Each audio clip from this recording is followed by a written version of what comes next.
In a world of exponential innovation, what are some of the big things we can do to improve digital security? So that's the question I want to dig into a little bit for the next 45 minutes. What are some of the big things coming our way? What are the implications of those, both good and bad? Just to give you a sense of some of the scale of change that's coming, and also tease out or tease into some of the big levers we have at our disposal beyond the four walls of your organizations. What are some of the things that might change the game or move the needle at a global scale? I have one objective. I want to broaden the lens. I want to get you out of your operational thinking for 45 minutes. Just broaden the lens. Get you thinking a bit more creatively about possibilities, because that leads to better creative thinking about opportunities to do it differently. So that's my mission. And my promise to you is this. Well, I'm going to make a lot of predictions, talk a lot about the next 10 years, occasionally the next 50 years. Everything I say, everything, I believe in. I'm not going to put anything here in this talk just to impress or for hyperbole or to get you shocked. So everything here comes from a place where I believe in my heart, yeah, this is actually where it's going. And by the way, I get it wrong, right? So after this, the commitment I want you to make to me is when I hang around for the next 2 hours, come and talk to me and tell me where I'm wrong so we both learn together, because that's the process, right? Now, before I begin, just a quick word on my methodology. So, of course, I've been doing this a long time, 30 years, which shocks me, actually. And in 30 years, you develop a nose for what's probable and possible. And I've spent a long time looking at trajectories, so I've now got longitudinal sort of research going on, just personal research, as to how quickly things are changing or how slowly things are changing. So I do all that, but my main method is this. I go and hang out with people who are much smarter than I am. So here are the scientists that I've gone and visited behind me who have contributed directly to this presentation today. I go and visit science labs. That's my main method. I find it profound because they're thinking multiple generations of technology ahead of what the technologists are thinking about. And all of these people, pretty much every single one of them, they're great people. They're really nice to hang around with because they're trying to make the world a better place. So they're very honest and forthright, especially about what they don't think will happen. So that's my main methodology. I spend half my year talking to scientists and the other half talking to people like you guys and trying to make sense of what they're telling me in their world. So that's where I'm coming from. Often I get strong confidence from them on the direction, but it gets hard when it comes to time frames. Time frames are always the hard part as a futurist. So I'll give you a quick example. And you'll see some faces there we're going to come back to. You'll see Liane LeCun there, you know, Turing Award winner with Jeff Hinton, who won the Nobel Prize the other day for AI. How good's that? Right? You'll see Bruce Schneier on my left, on your right. So he's the Harvard sort of security guru, been around for 20 years thinking about social engineering particularly. There's a lot of professors and things who have been so generous to give their time to me. And that's the secret, if there is any secret of my success, it's them. All good things come through other people. So an example, I talk to lots of quantum people because we want to know when are we going to break PKI with quantum computers. And you'll see William Oliver there, and he's from MIT, so the professor of quantum computing at MIT. So I go and spend time with him, and there's this chandelier with all the cooling and isolation stuff, and there's an actual quantum computer in my hand. He dropped it in the palm of my hand. Very profound experience while we were chatting. But it's actually really small, isn't it? All the other stuff is just for isolation and cooling. And I can tell you that people like William are really confident we're going to get there and we're going to crack PKI. Okay, so that sort of post-quantum encryption really does matter a lot. So I can give you a high confidence. When it comes to time frames, they're all over the shop. You can't pin them down in quantum computing because there's a huge amount of uncertainty. So every quantum scientist I talk to gives me different dates and time frames. For the record, simulation optimization problems and making a useful contribution there, 2030-ish. Breaking PKI, and this is my view, only just a person of distilling all the different answers I get, shows you how hard it is, 2040 plus. So that's sort of where I am on the harder problem of breaking PKI. Wow, that impressed someone. I love it. Okay, let's get into the world of exponential innovation, and it is exponential. First message for you is all the AI scientists I talk to, they talk much bigger than what we're seeing now. They talk about getting AI to learn like babies and learn forever. So with all the senses we learn with, and learn forever, never die. Okay, so that's the sort of exponential change they talk about. And believe me, it's coming. If you can think, and you're all technical people, think about everything you know about AI today, everything you see in the world, every capability you've seen, you are seeing less than 1% of what's coming. Probably far less than 1% of what's coming. We talk about multimodal learning, right? Everyone talks about multimodal learning. Wow. Most people know unstructured learning, right? From large language models, munging data off the internet, that's one mode. We've got structured data sets, so we can do that with little data sets of language or with images. We can go on soon, they'll be watching every video ever made, not just everything written ever made. It's another mode of learning. Not many AIs doing that yet. AIs are teaching AIs at scale. We've got embedded physical models of the world coming, emotional models of the world coming. I'm going to get into some of these in a minute. Experiential and experimental learning. So this hand is experimenting with manipulating a cube. It drops it. Oh, that's not how you manipulate a cube. Soon it's doing a Rubik's Cube. Soon it's making a cup of coffee. Through experiencing the world. Every sense you can imagine, mathematical models, it goes on. There's a lot of computer science branches that are being reopened that were closed off. When you think of the AI 10 years from now, think of it embodying all of those modes of learning. And also think of it understanding its own knowledge gaps and talking to you and asking you questions to fill them. That last one alone is worth 10 times everything else on that page. That's just multimodal learning. That's just stuff in the pipeline. The AI scientists I see don't even know what the other AI scientists are doing. They can't even keep up. It's moving so quickly. The single greatest technological driver of change on our planet for the next 20 years. And I haven't finished. That's just learning. We've got hierarchical models. So there's Jan LeCun with his model. He wants to have different AIs representing different cortices of the brain, if you like, metaphorically, with higher order ones acting as controllers for lower order ones, instinctive learning at the bottom end of the scale. And then there's agent-based learning. You will, 10 years from now, maybe 15, but you'll see a world in which there are 100,000 AI agents all querying one another for answers or part answers to questions. If you look at agentic AI today, it's already made profound changes just in the last 2 months, where you've got one AI acting as, the code generator, and another one acting as the critic to actually evaluate the code. They're going back and forth, back and forth, back and forth. Sometimes there's 3, sometimes there's 4. So we're now changing the game just by having multiple AIs. So that's my strongest message for the day, and I'll delve into what it means for you. Clearly, from a fraud point of view, we know we have a hard 10 years ahead. If we think of deepfakes, Microsoft has a demo, which I've looked at, where with only 3 seconds sample of your audio, they can now simulate your voice. 3 seconds. I'm toast. There's so much of my audio around, I'm finished, right? 5 minutes of video on a phone with a service today, I can create an avatar that looks as good as this. 5 minutes. One text prompt with an AI, I can create a video background this good. Or I can combine it all and go to a service and ask them to create an avatar. There are 6 services at least out there that will bring back your dead relatives for you, and you can have a conversation with them every morning. Have we got a deepfake problem? Oh yeah. This is the beginning. So I want you to think hard about this notion of equivalence. People talk about consciousness and AI. Forget consciousness. We don't know what consciousness is, but we know what equivalence is. We know what it is when we cannot tell apart the AI from a human, because it's happening to us all the time. I'm on the road all the time. My wife travels with me. She gets off the phone to a hotel the other day, 25 minutes trying to work out how we can check in early and drop off our bags, and we've got to do some different things. That's what we do, right? She gets off the phone. She looks at me and goes, "I'm not sure that was a human." That's happening every day now. So equivalence is coming in the fullest sense of the word. No question about it. In customer service terms, we look at the future of financial services apps. They look like this today. Very soon, a whole lot of them are going to look like this.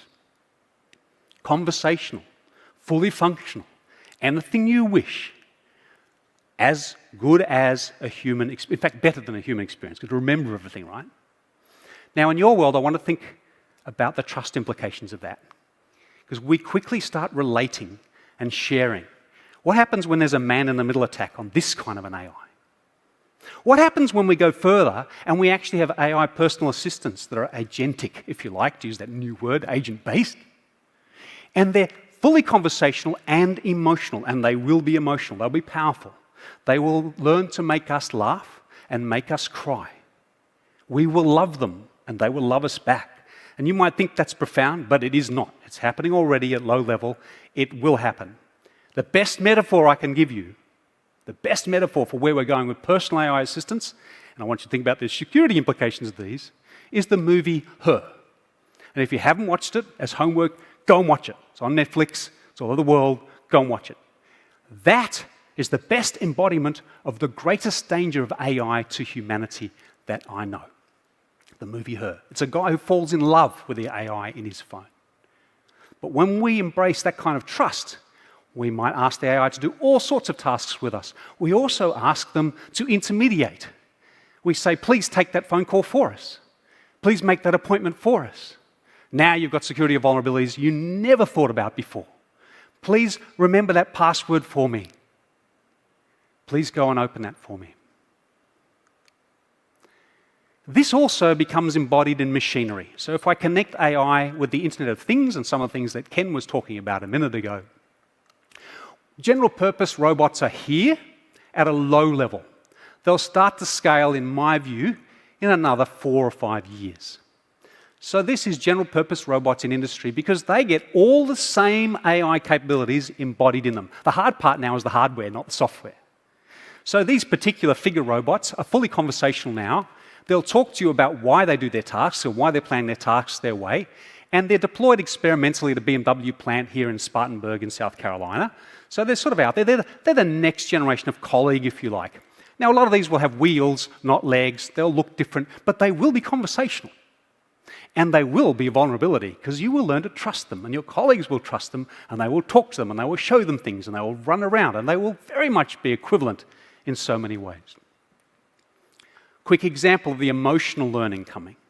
So this robot at the University of Columbia was shown to me by a guy called Hod Lipson. It's got an emotional model of learning. It knows how to learn about our feelings.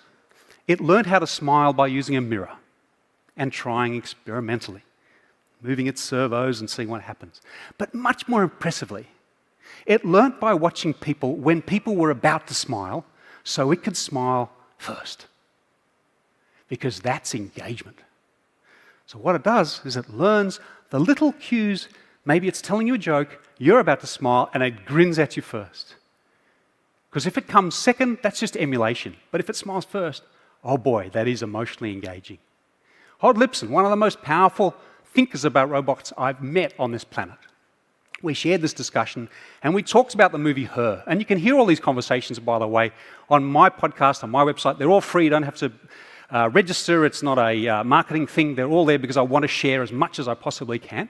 But you'll hear him talking about one of his great fears, his greatest fear for humanity. And he put it slightly differently. He said, we worry about our kids having online friends. What happens when they have artificial friends? And he said, that's kind of the end, right? And that's coming. And we also have them physically. That embodiment goes into motor vehicles. You heard Ken talk about that. We're connected to the Internet of Things now. Yes, this is where all the Teslas crash. I don't worry so much about that. But the car will also have a fully conversational interface. I've already seen them where they describe to you why they're going to turn left and right and what their reasoning is because they want to make you comfortable. All kinds of devices will have those interfaces. Now, just a few other dimensions to quickly run you through some of the other big things that make me think differently about the future of the world and security. One is satellites. So very soon we're going to have 100,000 satellites, and that's based on scheduled launches in low Earth orbit around this planet, with all kinds of sensors on them.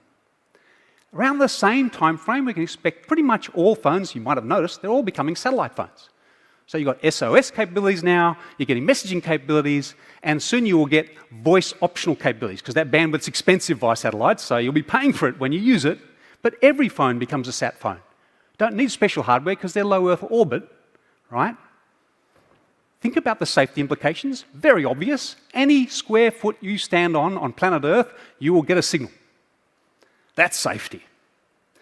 Think about the whole new layer of security infrastructure for attacking phones.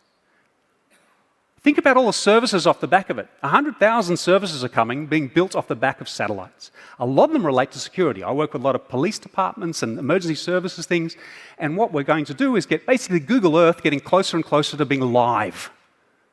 So especially over our major cities. In 2 years, we will have a network of satellites up, which will be able to spot any fire, so think of forest fires, any fire which is more than 5 meters by 5 meters on the planet, and it will stream that data every 20 minutes to any fire department on the planet that wants it for free.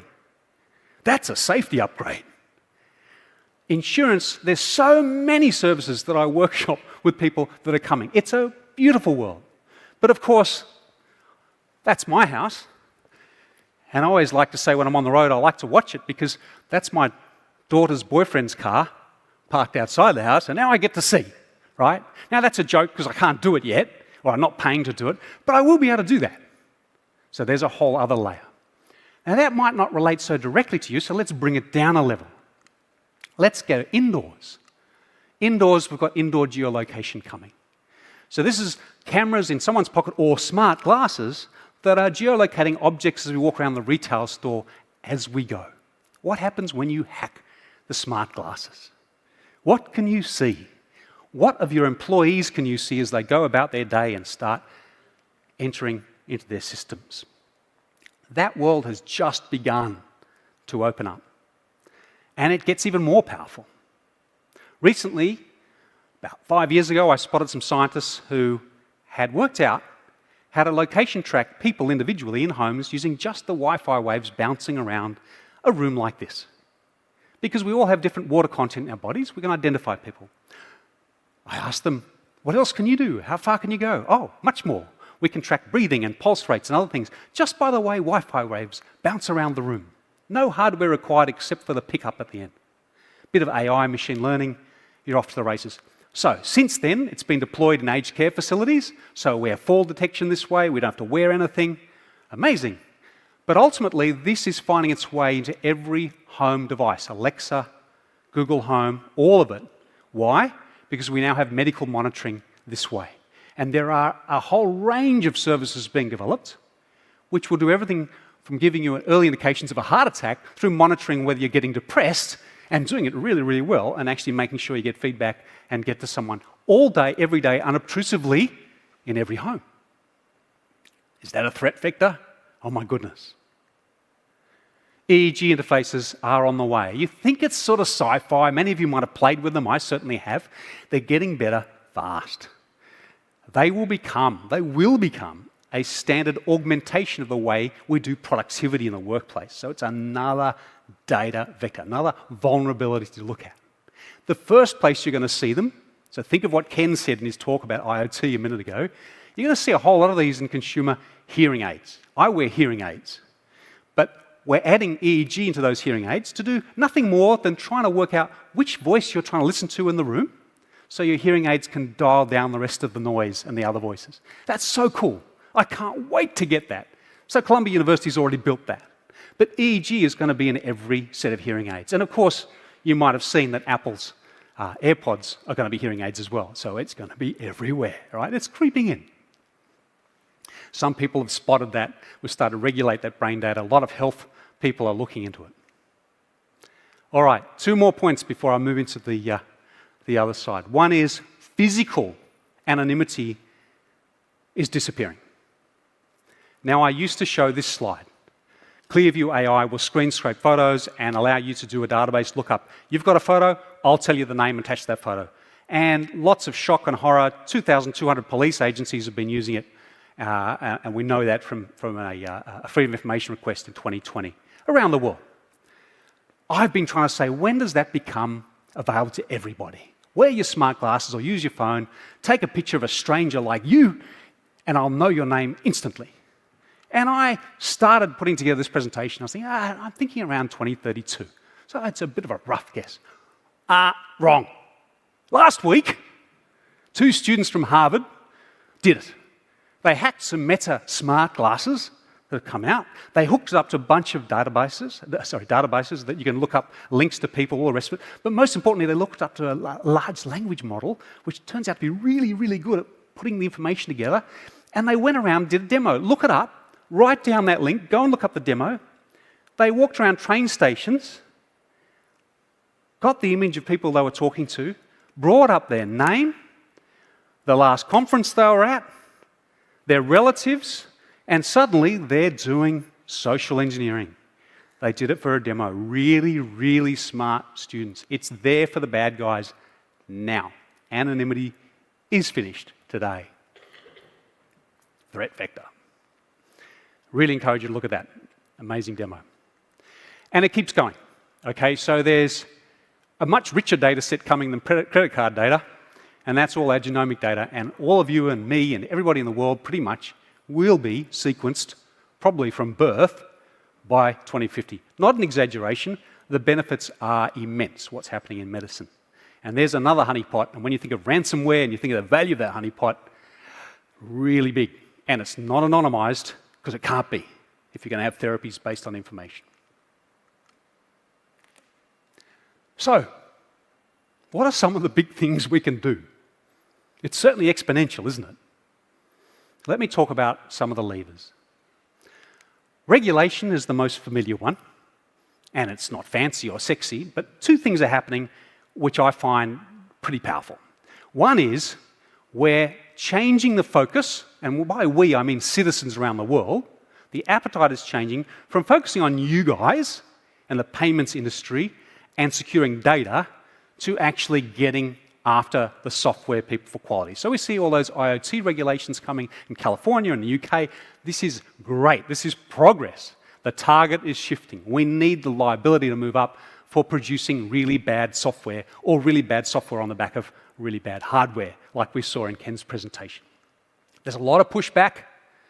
I would single out the AI Act in EU as a real act of leadership in the world on this. The pushback is it stifles innovation. That's true. It means software development will slow from the big guys. But the consumer appetite, the voter appetite, is changing. That's big. The second one is there's so much room to introduce some regulation to help disrupt what's going on with crypto. Because crypto is one vast money laundering enabler. You know it. As Bruce Schneier said to me in my interview, and I'd encourage you to listen to him or go talk to him, if you're connected in Boston, if we didn't have crypto, we'd probably have 1% of the ransomware we have in the world today. It's a huge enabler of one of your biggest problems. And yet, when we look at the crypto exchanges, we know who the bad guys are. You can actually look at the transactions. And all you've got to do is focus on the exchange process when they go to real dollars. And if you regulate that US banks are not allowed to deal with rogue exchanges, and anyone that does is criminal and so forth, you can start to eat away at it. So watch that space. You know about compartmentalization of data. Delete what you don't use is a fundamental principle of what you do and in the world. It's all going the other way at the moment. People are keeping everything for AI, lots and lots of personal data. So it's hard to change that or see that changing quickly. An interesting project I saw recently, which I think gives a better indication of the future, is something called solid pods. So there's a set of standards, and I've looked at many over 20 years, to put into the hands of the consumer their own data controls. So the idea is you've got a personal online data space, which is encrypted, in this case with medical data. There's 3 different people with their data, and they choose what to release to what medical providers, and it could be any kind of data you like, obviously, and also how long those permissions last. And I would have said, look, it's moved so slowly in 20 years that this is not the future, except that this one is backed by Tim Berners-Lee, this one is part of the World Wide Web standards, and we've got 3 or 4 good use cases already driving it out. NHS, a lot of medical stuff going on in Belgium. So we've got some really cool things where we're putting data sets back, modularizing them and saying, we don't own them, the consumer owns them. That's the gold standard, I think, for where we're heading slowly, and it'll be government-driven. Here's a third one. Any of you remember the announcements just, a month ago now from Apple? We will never store or access your AI data. It was actually pretty profound. This is about tying your brand to data compartmentalization. It was huge. They've made that promise. What happens is everything will be done at the edge. I want to do some AI processing on my iPhone. It'll happen here. It won't leave that. Metadata might leave that, but my data won't, unless I give permission otherwise. And then it might be processed in the cloud, and perhaps there's other services, but it'll be transparent. They also promise it'll be auditable. Oh my God, what an act of leadership in compartmentalization. It all depends on whether people value it as much as they think, as Apple thinks they will. Is the timing a little early or not? But this is the future. Because I, for one, just ratcheted up my interest in staying with Apple 10 points just on the back of that. Now, it's a promise. We all know you've got to deliver on it. Remember these people? Remember that hack? And remember before that, they actually said, if you pay, we'll make sure we nuke your data. And they collected money. Then they got hacked, and it was all there anyway. So, of course, it has to actually happen. But compartmentalization, there are some new trajectories there which do excite me. Ken talked about Internet of Vehicles. I've mentioned them a little bit.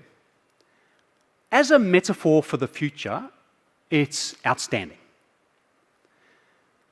These sort of robo-taxis that are now doing, 40,000 rides a month, something like that in San Francisco and 3 or 4 other cities, they are the future, and they're a certain part of our future because of the layers of security involved. Yes, they'll kill the occasional person, right? But it's not stopping progress at all, right? It's all relative. But in terms of a metaphor for your world, it's pretty good because there's heavy regulation. It's obvious when there's a connection between device failure and death. Therefore, the appetite from consumers is there, and I think this is happening in other zones and industries as well. Secondly, there's layers. So it's not just depending on vehicles to know what they're doing. It's about them all being connected and learning together. So the future autonomous vehicles are grids of vehicles that do local sensing and share all the metadata all the time with all the nearby vehicles for the next 10 square miles. That's the real future. It even goes beyond that. When one of those vehicles skids on a bit of black ice in the Rocky Mountains in December, it'll remember that corner, the day of the year, the season, where the sun was, time of day. It'll encode that metadata. It'll learn forever, and every other vehicle that ever crosses that same patch of road will also know. That's the future. And of course, they're bounded. So the deployments of these devices that really excite me are into zones. They can't leave the zone. They can't be hacked to go running out of the zone. They've got a big red button to say stop inside as well, so there's a manual control, and they've got people at the top of the loop watching the entire system as well. There's a session later on today about learning from safety-critical industries, and I really, really believe that's the great metaphor. I want to attend it myself. It's just, that's the way. If you look at these autonomous taxis, if you like, these drone taxis, they're now certified in China. They've now finally received their type certification. I think they've done about 100,000 trips with passengers. And so they're commercial, they're going. And at some point, you will have point-to-point travel inside Barcelona from the airport to this hotel. Same thing. The safety levels are fantastic because they're multi-layered, hierarchical and all that. Let's talk about authentication. You guys are all into multi-factor authentication. It's wonderful. We can keep adding factors, but of course, we compromise convenience. So we're looking for ways to scale our response. We need to find things that can be embedded in the infrastructure without adding too much to that inconvenience. So biometrics are a great part of that story. Meantime, a whole bunch of governments are going the other way, and they're going, how do we centralize authentication? And you'll see lots of papers about personhood credentials. How do we do some of the things you guys do, but for all kinds of other tokens, all kinds of other personal credentials? Do I have this driver's license? Am I over 21 and I can buy alcohol in this store? Those sorts of credentials. And the model they're pursuing is the government issues the credentials, we physically turn up, we build this thing, and then all of the different stores and all of the different service providers, when we want to interrogate the credentials, we get the token issued with just the information they need. So it's really cool. You guys understand that world really well. The problem is most of the rest of the world doesn't understand it, and most of the rest of the world doesn't trust their government. This is really slow. But a bunch of governments keep trying. Japan keeps trying. The French keep trying. There's various European initiatives. China just mooted a national ID, national internet ID scheme. It's exactly this sort of thing. China has strong controls. They can actually say to all businesses, you've got to come for the ride. But my home country also just did the same thing. So you're going to see this. Maybe it's the gold standard one day, but it's going to take a long time. What excites me much more with scalable response the next few years are things at the edge. So think about what Apple was doing. We can do so much at the edge now without leaving the device. We can put a small language model, not a large language model, in our phone and do a lot of AI there. We can do a whole lot of things. So here's an example of a soft biometric which we can deploy everywhere at the edge. And this is from Arizona State University. Some interesting things going on in Arizona, of all places. So this is Professor Barisha here. All he's done is said, we can authenticate that someone is human at the other end of a phone very easily. We just collect biometrics live. We collect the voice, but we have a specially adapted microphone, very, very cheap electronics, which also looks at the breathing, the other patterns of biometrics that accompany the speech, and they need to match. And you can do liveness detection with an encrypted token repeatedly during the call. You can repeatedly interrogate and make sure it is a person at the other end. That's cool. It requires no centralization, no central authority, no trust in government. It's a device-based one, and it is cheap. And he won this big prize from the US government from something, but he did that about a month ago. Very cool.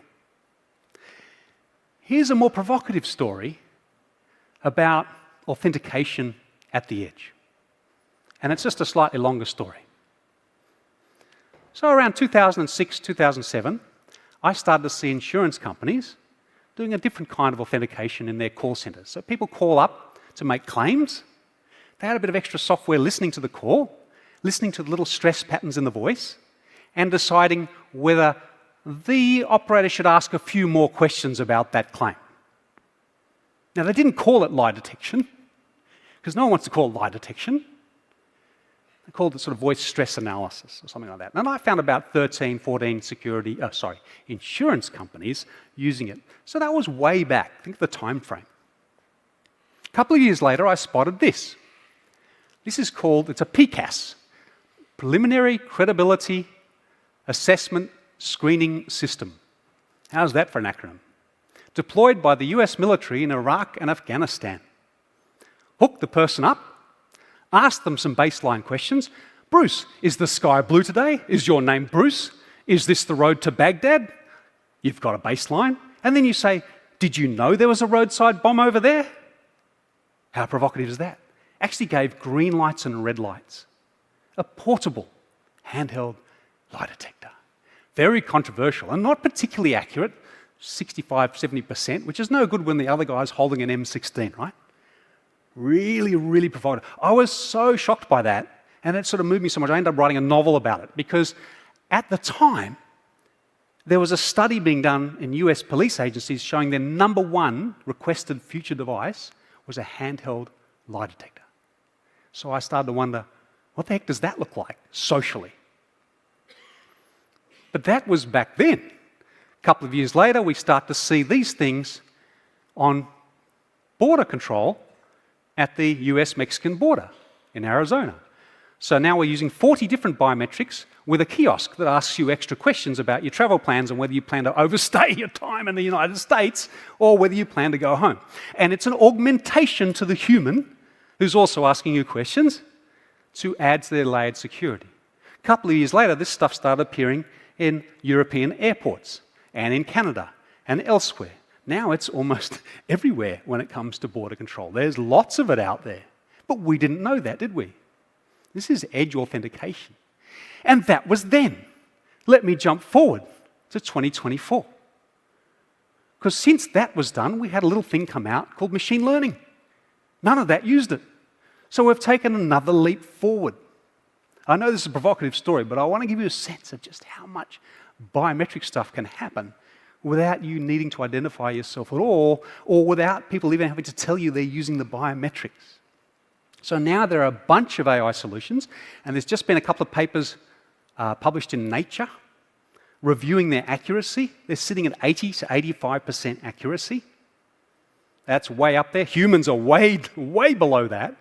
So you have a long phone call, and it's giving you red lights or green lights, right? University of Würzburg just did a study here in Europe looking at how people behave when they've got access to this sort of technology. So our behaviours are going to change too. People get rather confident in calling people out on their lies when they've got software telling them they should. So that's a roundabout way of telling you that a whole lot of edge authentication, software authentications are coming as well. Then there's my favourite AI of 2024. And I mean it, it is my favourite AI. I look at so many, and it's a scalable response, and I love it to death. So, someone rings you up, and it's a scammer. And it might start with the bot, but eventually you get onto the human. We all know the game, right? Keep them on the phone as long as you can. It's become a bit of a thing. You can get YouTube channels devoted to nothing else but wasting the scammer's time. The problem with that is it also wastes your time. So wouldn't it be nice to just hand them off to your victim bot? Not to me, but I just hand off the call to this guy. And this guy sounds like me, but he's older and he's doddery and he's more confused and vulnerable. And oh yes, my son accesses my bank accounts. The password's here somewhere. Would you help me? Really good bait. Really nice. And by the way, fully conversational, it is unbelievable. And in any voice you want. Your voice, somebody else's voice, a different voice every time, doesn't matter. Even better, this particular one, and this has been produced, this exists now, out of Macquarie University, a professor called Dali Kafar, and he's commercialised it. I'll show you the details in a second. Better yet, it's been programmed to do things slowly, to waste as much time as possible, and to gently, gently look for intelligence. So we know more about the scammer. It's amazing. The victim bot. But you and I can't have one on our phones because he's thought beyond that. He's thought about scalability. So instead of sitting on our phones, this is going to sit in the infrastructure at AT&T and T-Mobile and all the telecommunications companies. AT&T blocks, Professor Kafar was telling me, 45 billion scam calls a year. I think actually it's a year or maybe it's even a month. 45 billion.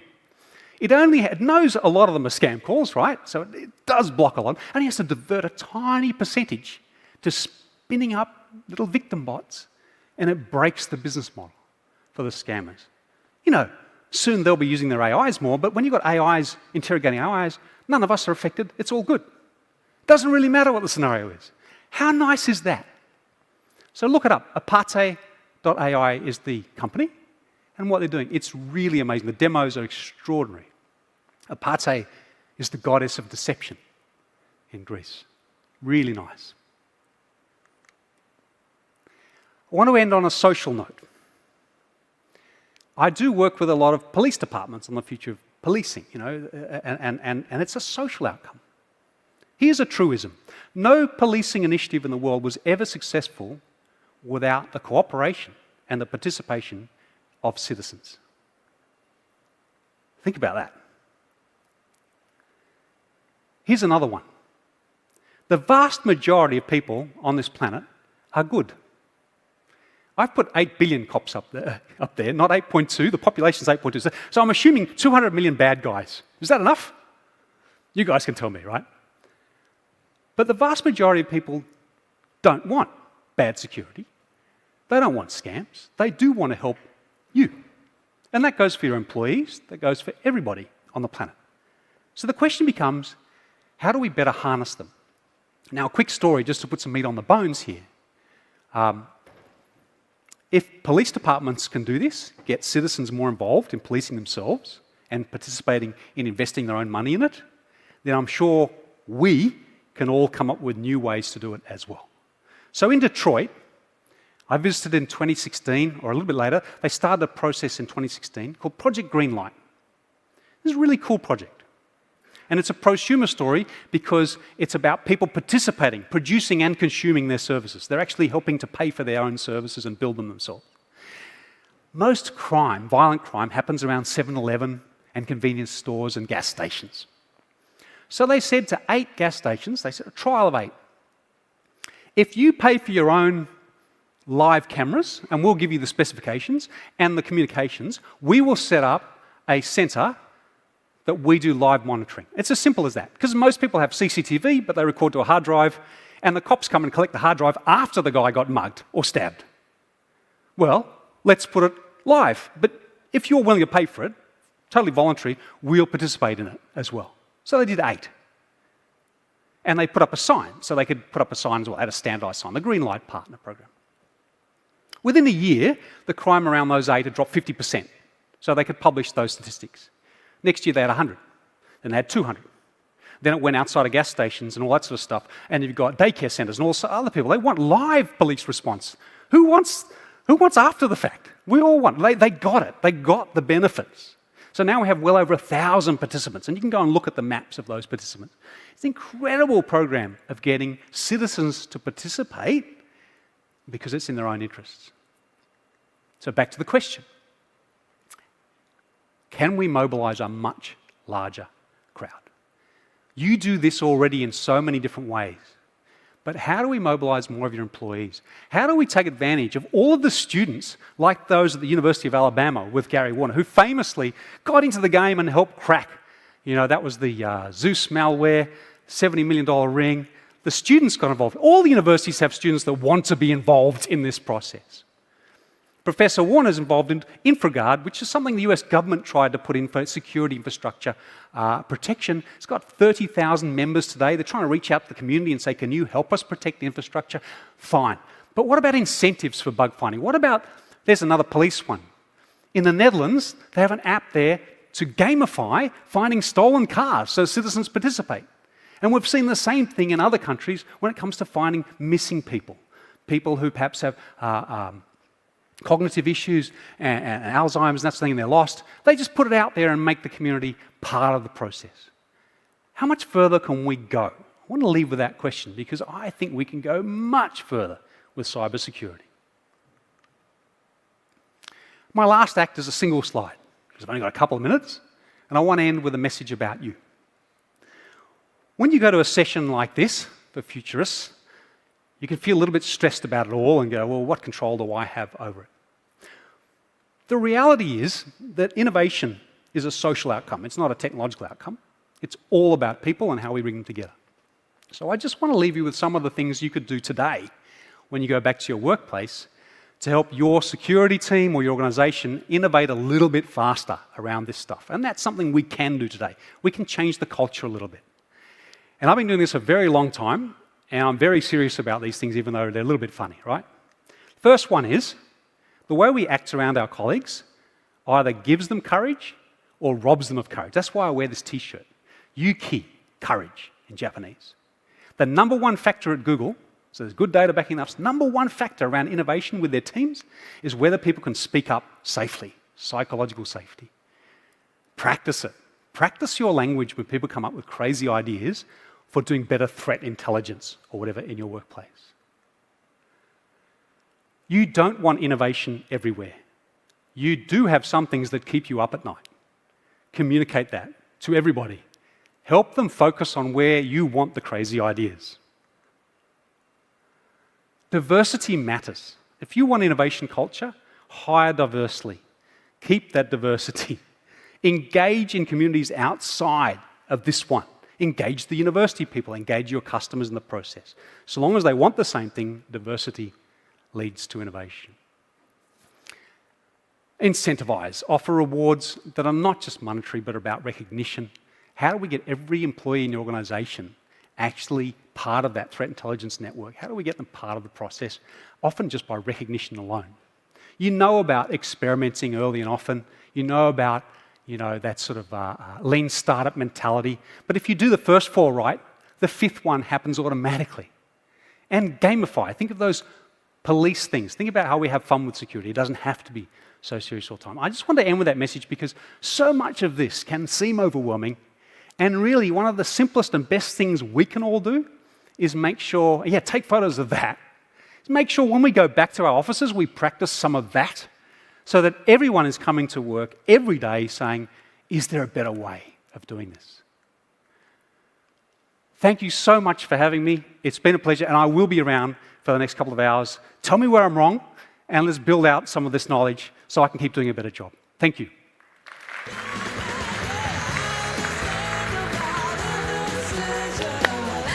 Wow. Bruce, that was really fascinating. I think we all learned a lot from your presentation. I have a question for you that I think applies to all of us. With the rise of AI, what do you predict will happen to our jobs? Do you think our jobs are going to be safe, or do you think AI is going to overtake our jobs? That's such a good question, and one I get asked all the time. And I think there's some huge fallacies around this. Oxford University published this paper, I don't know if you remember it, about 5 years ago, that 47%, I think it was, of all jobs are going to disappear. And every newspaper ran with it, right? Everything. Oh, it's the apocalypse, the jobs apocalypse. But the funny thing is, it's never going to happen, and it never has happened.